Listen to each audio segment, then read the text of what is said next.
Assalamualaikum warahmatullahi wabarakatuh. Alhamdulillahi rabbil alamin. Salatu wassalamu ala asrafil anbiya'i wal mursalin, habibina wa syafi'ina wa maulana Muhammadin khatamin nabiyyin wal mursalin wa ala alihi wa sahbihi ajma'in. Amma ba'du. Santri Pondok Pesantren Aswada ya. Sekarang masuk kepada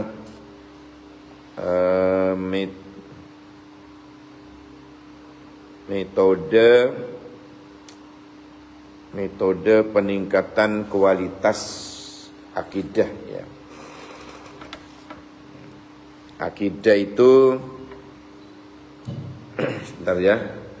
Ila hadratin Nabi Muhammad sallallahu alaihi wasallam. Al-Fatihah.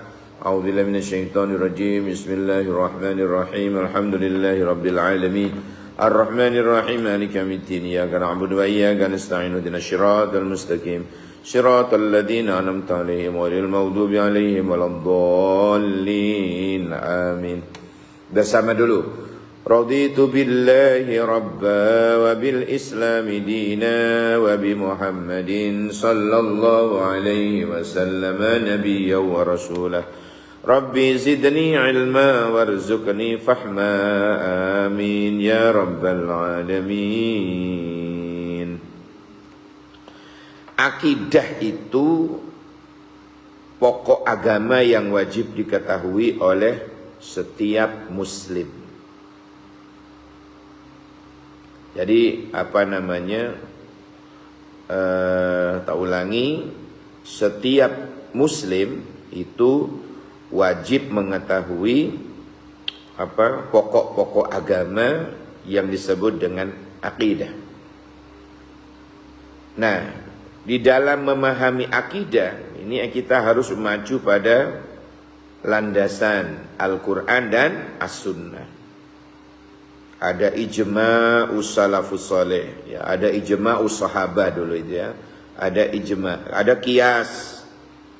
Ya, ini qiyas, hukum qiyas itu dikiaskan. Ya, tapi tetap pada landasan Al-Qur'an dan As-Sunnah, tetap. Landasan Al-Qur'an dan As-Sunnahnya tetap. Beberapa akidah penting dalam memahami hal ini ya, banyak. Misalnya yang pertama, misalnya ya, terjadi perselisihan dalam memahami nas-nas yang ada, maka pemahaman salafiyun ya, pemahaman seperti sahabat, tabi'in itu didahulukan.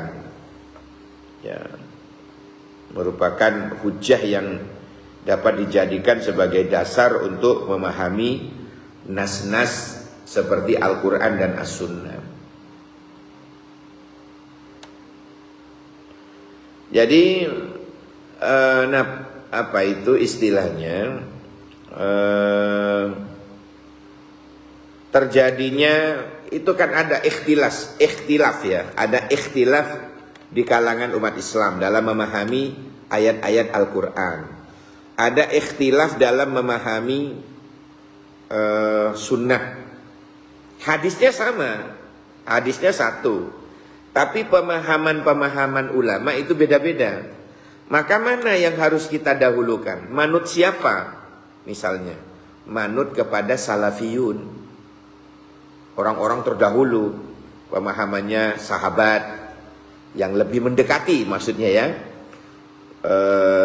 Kita memahami tabi'in, memahami pendapatnya tabi'in, memahami ulama salafus saleh.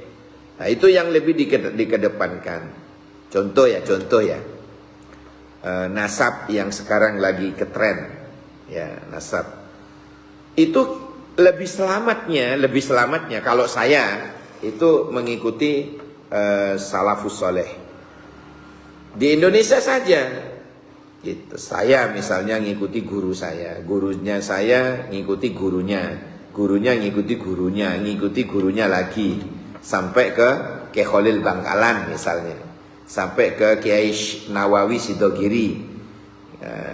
Misalnya guru saya lagi Ustadz Abdullah Awad Abdun misalnya, Kiai Haji Mansur di Bondowoso, ada Habib Abdul Ghafur bin Maksum Basyaiban. Nah ini guru-guru saya yang mengikuti guru-gurunya sampai tembus Rasulullah dalam memahami Ahlul Bait. Jadi saya tidak mau mengikuti Pak Imad. Saya tidak mau mengikuti orang-orang yang baru-baru mengenal Islam aja, yang belum tentu mahir dalam ilmu nasab, terus sok tahu, terus kemudian sok memutuskan tali turunan Rasul, sok tahu sehingga dia membatalkan para nasab, para ulama Ba'alawi misalnya ini. Saya tidak mau itu. Saya harus berpacu pada pada salafus saleh. Ya, yang di Indonesia ini banyak wali-wali. Ya, wali-wali itu Sultan Aulia, ya, Syekh Khalil Al-Bangkalani itu hormat dan takdim kepada sahabat, pada tabi'in, ya, yang keturunan Rasulullah, Ahlul Bait. Kiai Zubair, ayahnya Kiai Maimun di Sarang, itu hormat dan takzim kepada para habaib. Ya saya mengikuti yang sepuh-sepuh saja daripada yang muda-muda kucluk-kucluk itu, yang sok tahu itu, bahkan memutuskan nasab dzurriyyahnya Rasulullah. Itu hati-hati itu. Jangan sampai santri-santri saya itu ngikuti sing kucluk-kucluk, jangan. Ikuti ulama salaf saja, ngikuti ulama sepuh-sepuh saja, ngikuti Mbah Hashim Asy'ari. Itu hormat dan takzim kepada para habaib. Tidak usah nunggu 2025, tidak usah untuk membatalkan nasab kalau memang bermasalah. Para wali-wali kita dulu, ulama-ulama salaf dulu, ya, yang dikenal dengan waliullah, itu saja akan komentar kalau memang ada masalah. Kalau memang ada masalah dengan nasab Ba'alawi, ulama-ulama kita tidak akan tinggal diam. Apalagi sekarang dituduh pemalsuan keturunan. Oh jangan. Santri-santri saya ini di pondok pesantren Ahlus Sunnah wa Da'wah Ulul Albab Malang ini, jangan sampai ikut orang-orang yang kucluk-kucluk itu. Orang gila itu. Memutuskan tali nasab orang muslim saja itu hukumnya murtad, hati-hati. Apalagi memutuskan nasab yang mulia, keturunan Rasulullah. Ini bahaya ini. Hati-hati anak-anakku sekalian, hati-hati ini ya. Kemudian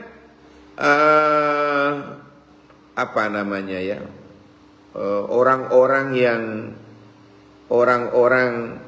yang sekarang lagi rame, ya, memecah belah antara ulama dengan habaib.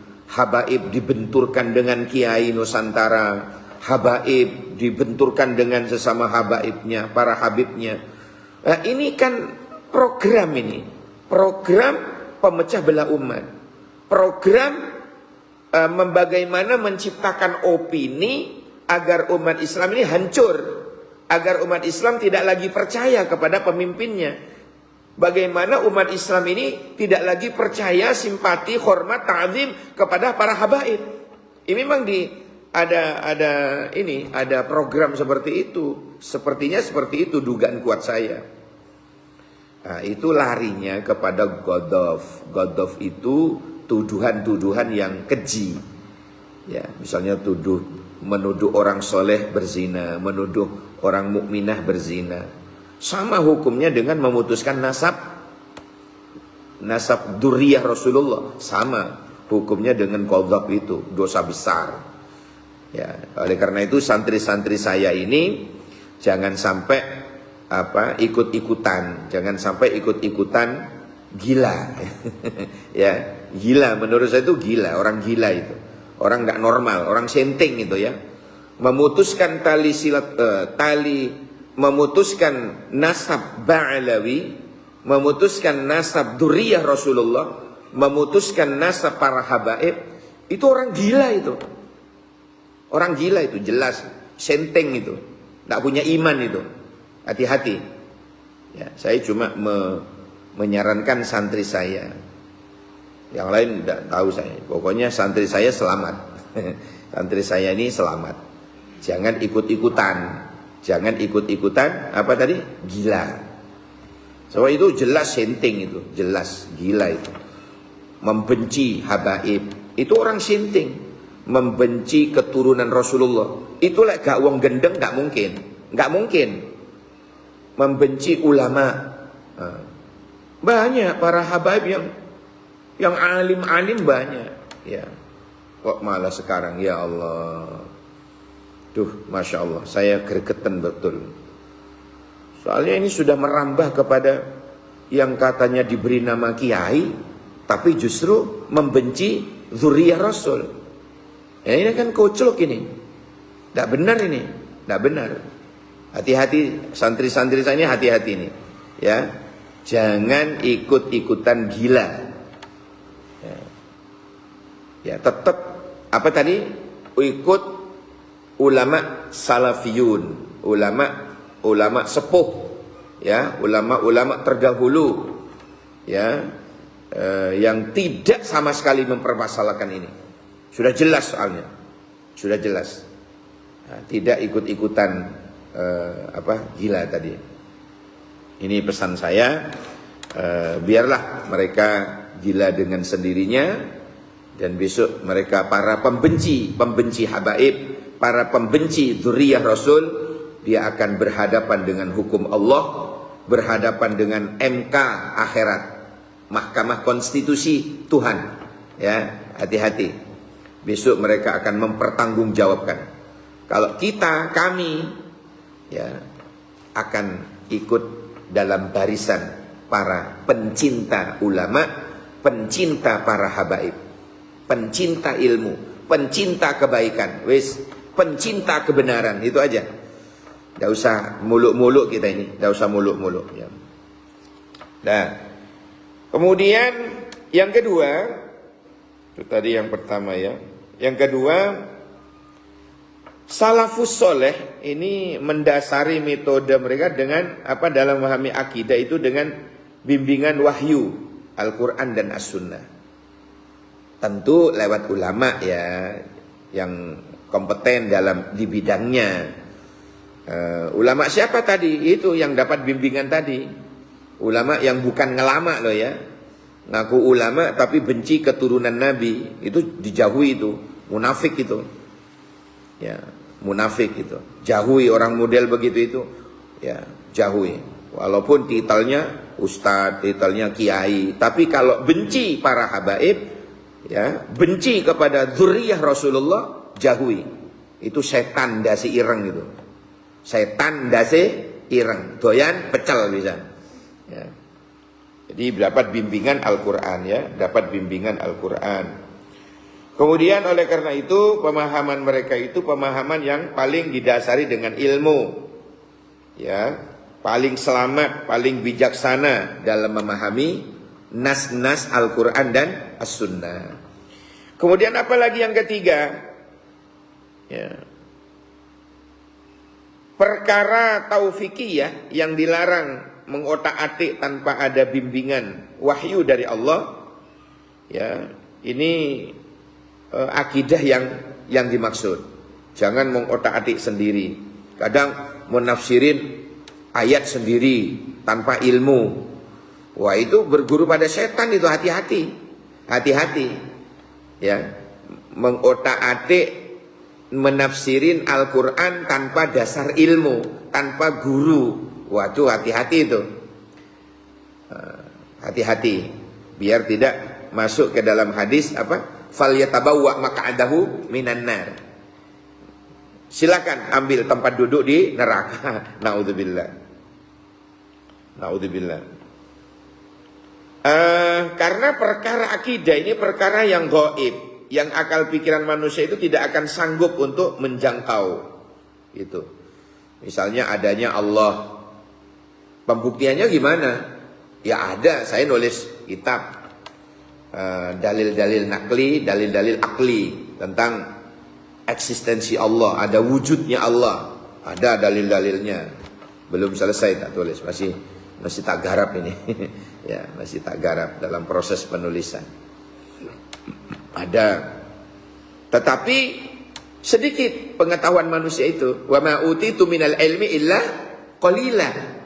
Tidak diberikan pengetahuan, ilmu pengetahuan manusia itu melainkan sedikit. Makanya yang so'alim, membenci habaib, membenci dzurriyyah Nabi, ya, ngakunya alim tapi bahlul. Bahlul. Menurut saya bahlul itu. Walaupun katanya orang alim tapi kok benci dzurriyyah Nabi, itu bahlul itu. Bahlul.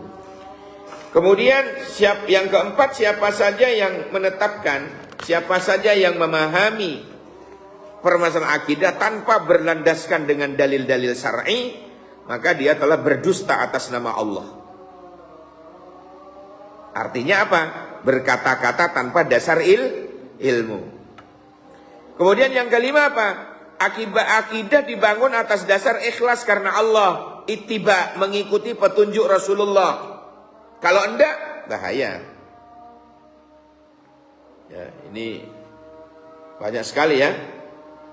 Nah, itu yang ke berapa tadi ya? Yang kelima. Kemudian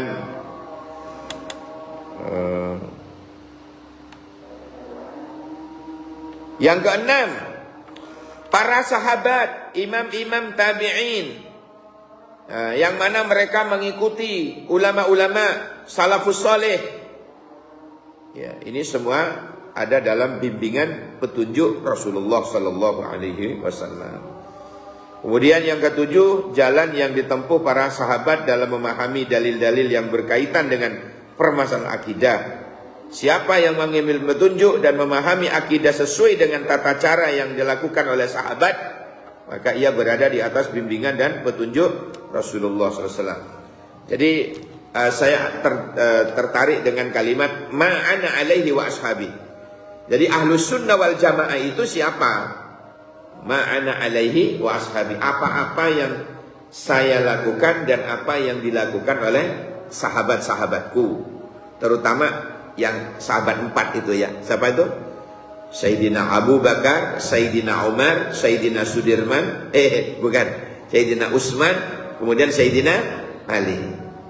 Ini Al-Mahdiyin, ya, sahabat yang Khulafaur Rasyidin Al-Mahdiyin yang mendapat petunjuk, terutama sahabat yang 4 ini. Sahabat yang 4 ini ya. Jadi mudah-mudahan metode-metode peningkatan yang sudah kita bicarakan ini bisa digunakan oleh kita, tentu dengan memperbaiki niat, kemudian memperbagus keyakinan, memperbagus akidah kita. Jangan sampai kita ikut orang-orang gila tadi ya, orang gila ya. Pembenci dzurriyyah Nabi, pembenci habaib, itu orang gila ya. Meneng-meneng jari ini kepingin syafaat, tapi anak turunnya difitnah, dietrek-etrek, dielek-elek. Bagaimana Nabi akan berikan syafaat? Sebab ada hadis, syafaati li ummati, syafaatku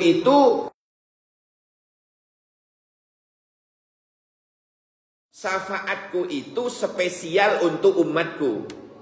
Lalu siapa yang dimaksud dengan umatku itu? Umat Nabi itu man ahabba ahla baiti. Ingat ini, man wong ahabba, yang mencintai ahla baiti, kepada ahlul baitku, keluargaku, kata Nabi. Jadi tak ulangi, syafaati li ummati, syafaatku itu spesial untuk umatku. Siapa umat Nabi itu? Siapa umat Nabi Muhammad itu? Man ahabba ahla baiti. Orang yang mencintai keluargaku, ahli baitku, dzurriyyahku, anak cucu turunanku. Nah, ini yang menjadi patokan ya. Mudah-mudahan kita barokahnya mencintai habaib, mencintai dzurriyyah Nabi, mencintai ulama. Ilmu kita barokah, hidup kita barokah, mulia di dunia, mulia di akhirat. Allahumma amin. Demikian, mudah-mudahan ada barokah manfaatnya. Terima kasih. Kecepot gula namira mun bade selopon anyon sapora sake bengkong jek sarana sakalangkong saporana. Wallahul muwaffiq ila aqwamit thoriq. Assalamualaikum warahmatullahi wabarakatuh. مولاي صل وسلم دائما أبدا على حبيبك خير